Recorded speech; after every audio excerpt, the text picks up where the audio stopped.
ভারী বৃষ্টিপাত আর আকস্মিক বন্যায় নাকাল বিশ্বের বিভিন্ন দেশ। যেসব দেশে কালে ভদ্রে দু এক ফোঁটা বৃষ্টির দেখা মেলে সেসব দেশ কিনা বৃষ্টিতে ডুবে গেল। এই তো কিছুদিন আগে স্মরণকালের ভয়াবহ ভারী বৃষ্টিপাত ও বন্যায় ডুবল সংযুক্ত আরব আমিরাতের শহর দুবাই। গত 16 এপ্রিল ওমানে স্মরণকালের ভয়াবহ ঝড় বৃষ্টি ও বন্যায় 18 জনের মৃত্যু হয়েছে। দক্ষিণ চীনের গুয়াংডং এলাকায় প্রবল বৃষ্টি ও বন্যার কারণে সম্প্রতি 1 লাখেরও বেশি মানুষকে নিরাপদ আশ্রয়ে সরিয়ে নেওয়া হয়েছে। বন্যায় অন্তত 4 জনের মৃত্যু হয়েছে বলে জানা গেছে। নিখোঁজ রয়েছে আরও 10 জন। আফগানিস্তান ও পাকিস্তানের কর্তৃপক্ষ গত সপ্তাহে ভারী বর্ষণ ও আকস্মিক বন্যায় অন্তত 100 জনের মৃত্যুর পর কিছু অঞ্চলে জরুরি অবস্থা ঘোষণা করেছে। কি হয়েছে এশিয়ার প্রকৃতির? কেন ভালো নেই আবহাওয়ার মন?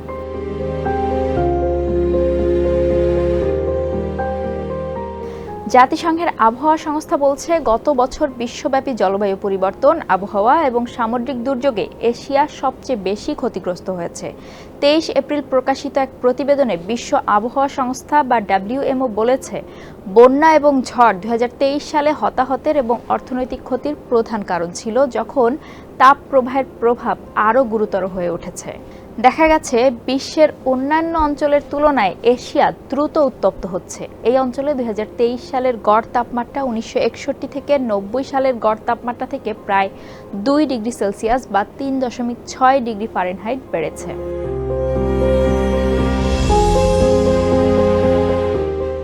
The state of the climate in Asia 2023 রিপোর্টে দেখা গেছে, প্রাকৃতিক দুর্যোগে প্রাণহানির ঘটনায় 2023 সালের বন্যা ছিল মানুষের মৃত্যুর প্রধান কারণ।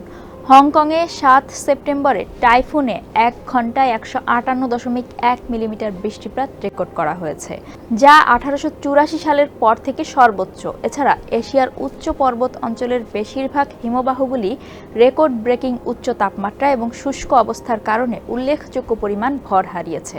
2023 সালে হিমালয় এবং পাকিস্তান ও আফগানিস্তানের হিন্দুকুশ পর্বতমালায় বৃষ্টিপাত স্বাভাবিকের চেয়ে অনেক কম ছিল, যখন দক্ষিণ পশ্চিম চীন খরায় ভুগছিল। বছরের প্রায় প্রতি মাসে বৃষ্টিপাতের মাত্রা স্বাভাবিকের নিচে ছিল। বিশেষ করে পশ্চিম সাইবেরিয়া থেকে মধ্য এশিয়া এবং পূর্ব চীন থেকে জাপান পর্যন্ত উচ্চ গড় তাপমাত্রা রেকর্ড করা হয়েছে। জাপানের ইতিহাসে এবার গ্রীষ্মের সবচেয়ে বেশি গরম পড়েছে।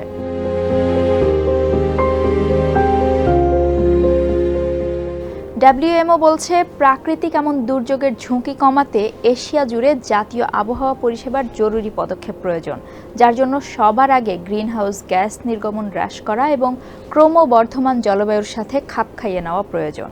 কার্টিন ইউনিভার্সিটির সাস্টেইনেবিলিটির অধ্যাপক পিটার নিউম্যান বলছেন, জলবায়ু পরিবর্তন একটি যুদ্ধ যা আমরা নিজেরাই সৃষ্টি করছি।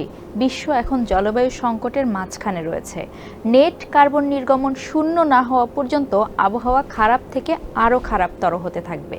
তিনি এশিয়া জুড়ে সাম্প্রতিক বন্যাকে একটি ভয়াবহ ওয়েক আপ কল হিসেবে উল্লেখ করেছেন।